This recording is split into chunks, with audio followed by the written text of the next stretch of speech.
Hello and welcome to super धमाका serial Jhanak में खुलने जा रहे हैं शुभो के इतिहास के पन्ने। जी हाँ दोस्तों, यहाँ पर अब लालोन शुभो पर मुसीबत की तरह टूटने वाला है, क्योंकि वही शुभो जिसे अपने पैसों का इतना घमंड है, यहाँ पर लालोन उस घमंड को तोड़कर चूर चूर कर देगा। दरअसल यहाँ पर हम भी जानते हैं कि लालोन हमेशा से बस्ती में नहीं रहता है, बल्कि उसके जो पापा थे वो काफ़ी अच्छे खासे वकील थे और ये लोग बहुत अमीर थे।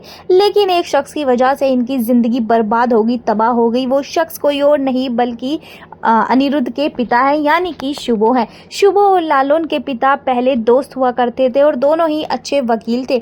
और इतना ही नहीं, ये दोनों एक ही फील्ड में अच्छी तरह से काम करते थे, इनकी बॉन्डिंग भी स्ट्रॉन्ग थी। लेकिन दोस्तों यहाँ पर शुभो के दिल में चोर था, मैल था। उसने लालोन के पिता की सारी जायदाद हड़प ली और इतना ही नहीं, इतना मजबूर कर दिया कि वो इस दुनिया से ही चले गए। उन्होंने अपनी जिंदगी ही खत्म कर दी।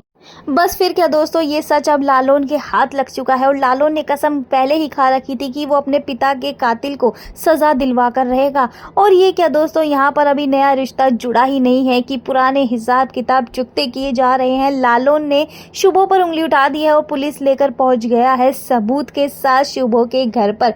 और जैसे ही ये सच सभी घर वालों के सामने आता है तो सबके पैरों तले जमीन खिसक जाएगी, क्योंकि जो वो शुभो जिसे सब अपना आइडियल मानते आए हैं, यहाँ पर अब वो एक पल में सबकी नजरों में गिर चुका है। और दोस्तों सीरियल में सबसे बड़ा ट्विस्ट तो जब आएगा जब शुभो का खुद का बेटा उसके अगेंस्ट हो जाएगा। जी हाँ, यहाँ पर अनिरुद्ध लालोन का साथ देता है और कहता है कि अगर इस बात में सच्चाई है तो मैं तुम्हारा ही साथ दूंगा। अगर मेरे पिता ने ये किया है तो ये गलत है और हमें नहीं पता था ये इतने समय से हमें हराम की कमाई खिला रहे थे। ये तो खून पसीने की कमाई बोलते थे, बल्कि मैं ये कहूँ ये तुम्हारे पिता के खून पसीने की कमाई है। हमारे लिए तो ये भीख के बराबर ही है। अब यहाँ पर सब कुछ दूध का दूध पानी का पानी हो चुका है। अब यहाँ पर ये भी है कि अब लालोन को कोई बोस्ती वाला नहीं कहेगा, बल्कि लालोन एक अच्छे घर से बिलोंग करता है।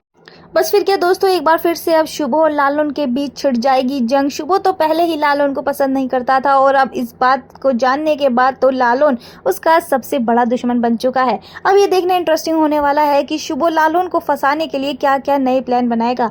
आपको क्या लगता है कि अनिरुद्ध ये सारे प्लान कामयाब होने देगा या फिर शुभो की सारी प्लानिंग पर फेर देगा पानी? हमें कॉमेंट सेक्शन में बताना बिल्कुल ना भूलें।